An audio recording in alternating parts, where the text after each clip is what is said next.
listen up, Jesus is the way and truth and the life. No one comes to the Father with the Christ. Listen up, we're at war. We're at war. Welcome back, everybody. It's Listen Up Christian Soldiers, Episode 3, Season 3. Today I'm joined by Hayden Polston. He's a good friend of mine. He teaches Bible class over at the LJ Church of Christ. He fills in at a lot of area congregations, and we're really glad that he's with us today. Today we're looking at further conversations that lead to Christ. That's the overarching theme that we have going on, Hayden, and today we're looking at Nicodemus. You know, Nicodemus, somebody who's really an interesting character. He was a Pharisee, a ruler of the Jews, as we will learn here in just a few minutes in John chapter 3. But we see three different times that Nicodemus is mentioned in the Scriptures in John chapter 3, John chapter 7, and John 19. And it's almost as how Jesus works on us in our lives. You know, when we first come to Christ, you know, we may be crude, we may, make bad jokes, we may do bad things, but over time, those things start to get trimmed away because of us getting closer to Him through His Word. And I think we see that with Nicodemus. Obviously would not have been a Christian during this time, still under the old law, but he was curious about Jesus. Hayden, let's go ahead and turn on over to John chapter 3, where we're going to look at our first passage of Scripture. You want to pick up there for us? Yes, sir. Now there was a man of the Pharisees named Nicodemus, a ruler of the Jews. This man came to Jesus at night and said to him, Rabbi, we know that you have come from God as a teacher, for no one can do these things that you do unless God is with him. Jesus responded and said to him, Truly, truly, I say to you, unless someone is born again, he cannot see the kingdom of God. Nicodemus said to him, How can a person be born again when he is old? He cannot enter his mother's womb a second time, and he be born, can he? Jesus answered, Truly, truly, I say to you, unless someone is born of water and of spirit, he cannot enter the kingdom of God. Very interesting stuff there in the first few verses here in John chapter 3. We see, Nicodemus, as we already brought out, a Pharisee, a ruler of the Jews. So this is somebody who would have been in a, great place of prominence in the community. Exactly. Everybody would have known who Nicodemus was. And I think that's what's really interesting about this. Also, the thing that sticks out and that what a lot of people bring out oftentimes is that there's a distinction made there in verse 2 that says, This man came to Jesus by night. I mean, is there any significance there, Hayden? Or is there anything that we can draw from that?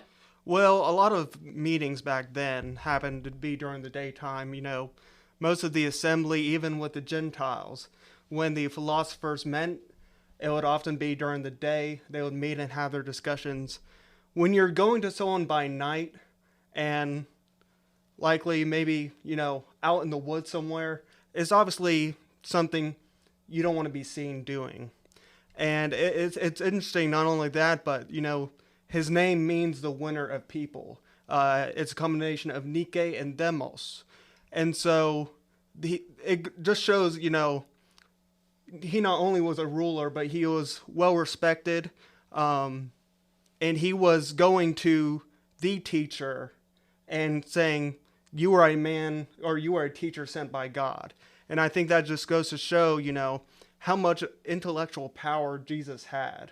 But you still, like you said, you see this hesitation of being publicly seen because of, what we see in the Gospels is that these people, these followers of Jesus, are being persecuted. They're being made fun of. They're being mocked and, called basically, the extremist cult of the day. And Nicodemus, not only just being a common Jew, but being a ruler among Jews, his reputation was on the line. His livelihood was on the line. I mean, if Nicodemus was going to be a follower of Christ, like out open in the public, he was going to have to give up literally everything that he had. Absolutely. So here he is coming to Jesus by night. He's curious about Jesus. He wants to hear him. Mm-hmm. And like you said, what was it that his name meant again? Winner of people. Winner of people. So, Nicodemus, there's a lot in a name today, but even more so back then.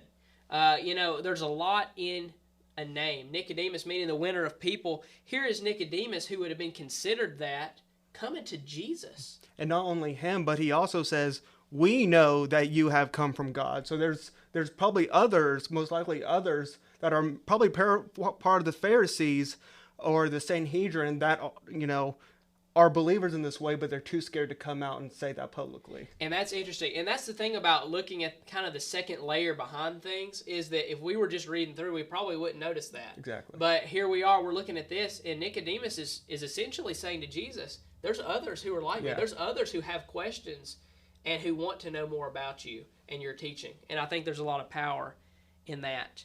Anything else you want to bring out on the next one, or do we want to go on and move to John chapter 7? Well, just two quick things. I did another word study into, what a Pharisee means, and it comes from the Hebrew parish, which means to be separated, a more meaning of a separated life of purity. And a lot of times we talk about the Pharisees in a very negative light for good reason, but truly we should strive to be, by the word's definition of Pharisee, we are supposed to be a holy people, set apart from the world. And so I think that's another thing. And just for a quick, application of what we just talked about, we don't know what kind of impact we're going to have on people around us. Obviously Jesus was the Son of God, all-knowing, and he knew the heart of men. But if we just see how just Jesus' teaching was able to impact people, that some people were not, comfortable enough to come to Jesus publicly. Think about how many people we encounter daily who are seeking answers, but they're not comfortable with coming to us directly, and how we need to be a open door to people with the gospel. And that's a great reminder for us. I think that's really good to bring out, Hayden. I appreciate you bringing that out.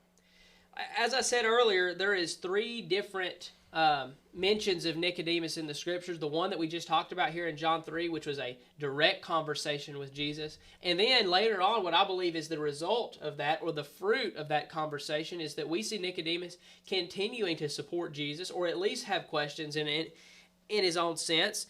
Over in John chapter 7 is the next one that we'll look at.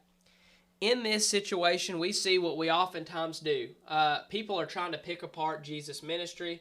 They are trying to see the things that are Jesus is either doing or saying, and try to find a way to trap him. In this situation down here, Nicodemus is found defending Jesus, believe it or not. So I think it's funny that, here was Nicodemus just a few chapters earlier coming to Jesus at night. Obviously not wanting to be seen, not knowing what would come with it or what he would have to sacrifice. But here he is, when the rubber meets the road down here in John chapter 7. Let's pick up here in verse 50. Nicodemus, and listen, it makes the distinction again, the one who came to him before, being one of them, said to them, our law does not judge the person unless it first hears from him and knows what he is doing, does it? They answered and said to him, are you not from Galilee as well? Are you? Examine the Scriptures and see that no prophet arises from Galilee. It's almost as if the other Pharisees, the other rulers here are making fun of him in a way. Yeah. And it's really sad to see, because here's Nicodemus coming to bat for Jesus, essentially saying Jesus isn't here to defend himself.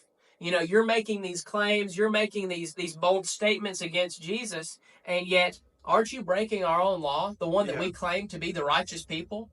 And it's just like, you go to Acts 5 and you see that Gamaliel, who was a well-respected teacher, the teacher of Paul the Apostle. And he publicly, defends the Christians, saying, if it's of God, it will not fail. But if it's not of God, it's going to fail. And if I remember correctly, he even gave the example of another person who was, in that case, a false teacher, who his ministry did fail. Obviously, Jesus did not, because Jesus was sent from God. Jesus was the Son of God. And so it was a completely different situation. But what we see is that mindset that was in Gamaliel also being in Nicodemus here, where why would we judge somebody? We're almost as if we're breaking our own law. Yeah. Which is sad, but at the Pharisees in Jesus' time, they were doing that. Yeah.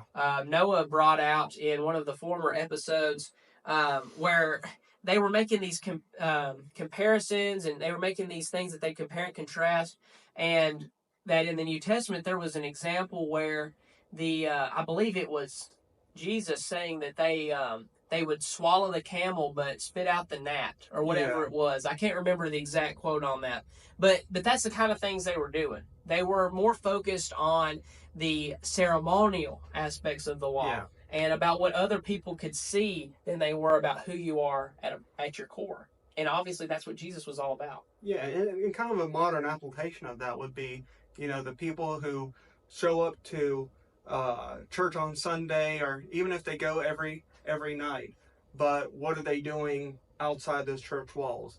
Are they spreading the gospel? Are they in deep study with God? Are they, in daily prayer with God? That shows the true mark of a Christian is when God truly envelops your whole life and not just what people see. The scriptures tell us you will know them by their fruits. Exactly. What are we doing? Like you said, what are we doing outside of the walls of the church building? What are we doing, on every day that we're not in this building? Which, if we're here as much as we could be, we're here, 3 times a week, 2 times on Sunday and 1 time for a midweek Bible study. At least that's what a lot of people do. And if we're doing that, even that is such a small portion of our lives. So we have to ask ourselves as Christians, what are we doing to better ourselves outside of those things? I think it's something worth considering. Anything else you want to bring out on this before we move over to 19? I think that's pretty much it. Okay, we'll go ahead and move over. Let's turn over to John chapter 19, where we'll see the conclusion. So what we've seen so far is that Nicodemus started out his meeting with Jesus. He's heard about Jesus. He knows about Jesus and is wondering about him. He comes to him by night. The next time we see Nicodemus, he is defending him within his peer group and saying that maybe not going as far as to defend him, but he's saying we shouldn't treat Jesus like we would treat anybody else. We have to still follow the law. And so he has this. Now over in John chapter 19, what's going on here is this is after the death of Jesus. Very sad time. And here's Nicodemus. I wonder, when we read about the accounts surrounding Jesus' death, we often talk about the great dispersion. The disciples, when Jesus died, they left. Everybody was scared. They did not know what the future was going to hold. They were wondering, here's Jesus, who a lot of them still were holding on to the idea that he was here to establish an earthly kingdom, to topple the Romans and to be the next David, so to speak. And so they're scared. They're confused. Nicodemus, though, I think had a deeper understanding of the spiritual application. Here in John chapter 19, verse 39, listen to this. Nicodemus, who had first come to him by night, there it is, it's still making the distinction, Hayden, also came, bringing a mixture of myrrh and aloes, about 100 liters weight.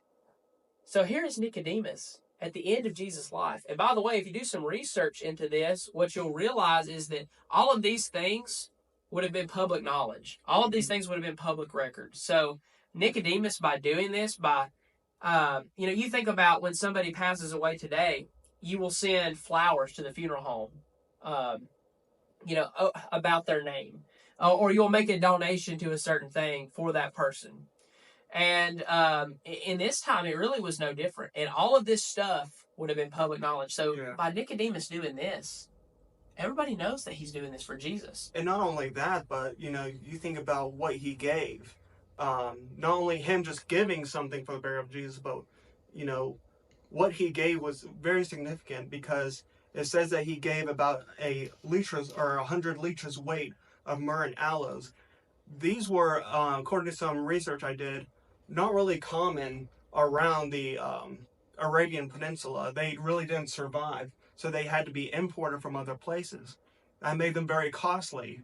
It made it to where only high-class individuals like kings would receive this kind of burial perfume. And so I believe it was about roughly 100 liters is about 72 to 75 pounds.